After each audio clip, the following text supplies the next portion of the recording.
Es stellt sich außer, dass der Felix sein Steuersmesser schön für einen Ausflug in die Wildnis gekauft hat.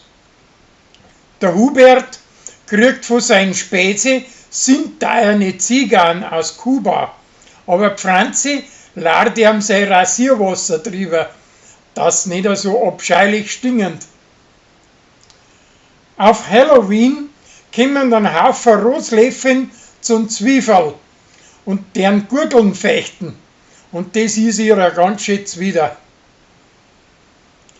Weil der Luther einmal zu Lansing vorbeigekommen ist, feiern die Lansinger ein großartiges Festel für den Kirchenspalter. Und danach kommt es auf, dass das gar nicht wahr ist. Toni und der Tunschei haben wieder gut mit Mike. Schät der Flori ist allweil noch bäs auf ihm. Aber der Pfarrer redet ihm das Gewissen und auf das auf steht er wieder bei ihm ein.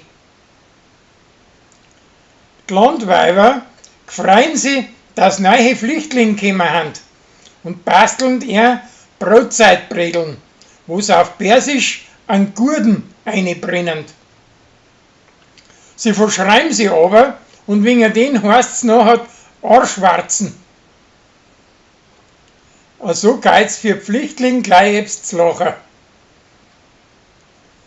Kathi kriegt einen Besuch von seinem preußischen Gspusi und besorgt für ihn eine Kutschen mit einem Ros, und so fahren sie weit aus als Gräne und übernachten dort aus. Über Nacht reißt sie aber der Heiter los und verschwindet, also dass sie ihn am anderen Tag suchen und wieder einfangen müssen. Der Roland kriegt ein Buch im Finger mit bayerische Rekorde. Da haben die aber zu wenig Fränkische drinnen. Und wegen den versucht er selber einen im 6 Stunden Dauerplappern.